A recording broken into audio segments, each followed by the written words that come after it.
तो परमेश्वर आपको क्या बताना चाहता है दास परमेश्वर के इस ज्ञान के माध्यम से कि आप यहाँ जिस दिन से दीक्षित हो जाते हो, आपका वो एक मानुष जन्म प्रारंभ होता है। उससे पहले आप मनुष्य शरीर अवश्य था, लेकिन कर्म मनुष्य के नहीं थे। सभी सद्ग्रंथ, सभी संत और खुद परमात्मा आकर बताते हैं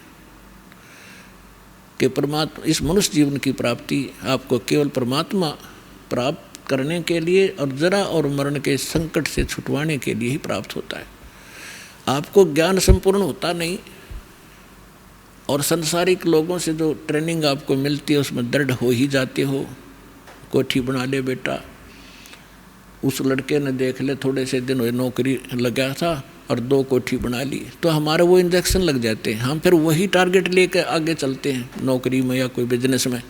कोठी बनाऊं, प्लाट लूँ, कार लूँ बढ़िया सी, और 1 मिनट में मृत्यु हो जाती है और कोठी कार धरी धराई रह जाती है। कबीर साहब कहते हैं राम नाम कड़वा लगे,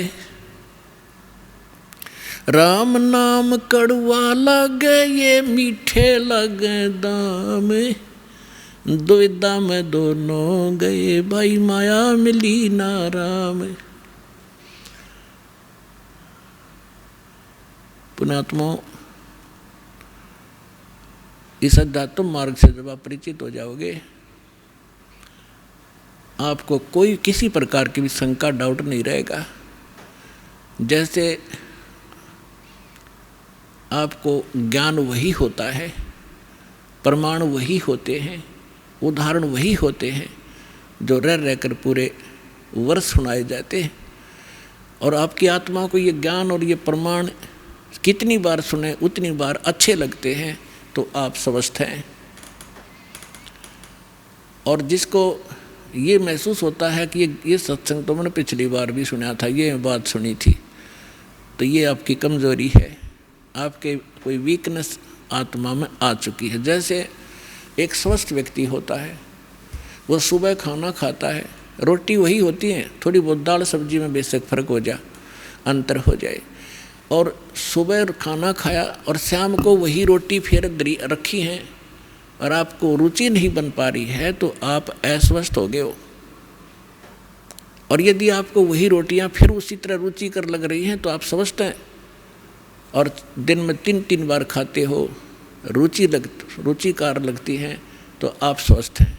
इसी प्रकार अब ये ज्ञान वही है, और जितनी बार सुने और जितनी बार ये आपको उतनी ही बार आपको ये अच्छा लगना चाहिए, तो आप स्वस्थ हैं। अन्यथा आपको फिर कोई पाप कर्म ने घेर लिया। अब जैसे रोगी व्यक्ति है और वो भोजन प्रतिदिन खाता है 2-2, 3-3 बार, और जब वो रोगी व्यक्ति हो जाता है वो, तो उसको एक समय भी एक ग्रास भी खाने की रुचि नहीं रहती। कारण क्या हुआ कि उस रोग ने उसके शरीर की व्यवस्था खराब कर दी। जो मीठी वस्तु थी, खाने योग्य पदार्थ थे, वो भी कड़वे लगन लगे। उसका तरीका क्या है? उसका तरीका ये है कि कड़वी, जैसे किसी को मलेरिया हो गया और उसने वो कड़वी कुनीन रोटियां तो भी कड़वी वो खानी पड़ेंगी, ना चाहते भी खानी पड़ेंगी, चाहे वो रुचि कर लगे चाहे ना लगे।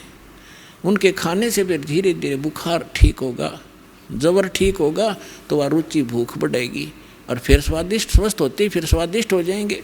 तो इसी स्वादिष्ट लगा करेंगे। इसी प्रकार ये सत्संग के अंदर ये दोनों डोज हैं। इसमें आत्मा का आहार भी है और ये ट्रीटमेंट, ये उपचार भी साथ होता है। जैसे कोई भक्त सत्संग सुन रहा है और ये मन में आता है कि तो पहले भी सुना था, तो बेशक आप ना चाहते हुए भी उठकर नहीं जाना चाहिए, उसको बार बार सुनना चाहिए। थोड़ी सी देर में आप देखोगे ओहो ये तो ठीक सी लगन लाएगी, तो उस ये कुनीन का काम भी करेंगी। ना चाहते हुए भगवान की महिमा को सुनते ही रहना चाहिए और ना चाहते हुए भक्ति जैसे मंत्र करने लगते हो, रुचि सी ना बनती, ना बनन दे। एक बार मंड जाओ करडे से होकर मन भागन दे, दूर थोड़ी देर भागेगा फिर आप पैसे होगा। इसी प्रकार परमात्मा कहते हैं कबीर हरि के नाम को हिज बजो चाहे खज, उल्टा सुल्टा उग ही खेत पड़ा जो बीज। अब परमात्मा के नाम में लग जाओ, चाहे हज यानी अपनी रुचि से या खज के माथा सा ठनकते हुए भी शुरू कर दो। और कहते हैं जैसे खेत में बीज पड़ गया, उल्टा पड़ो ते सुल्टा उगेगा। तो इस प्रकार आपने इस ज्ञान को सुनना चाहिए।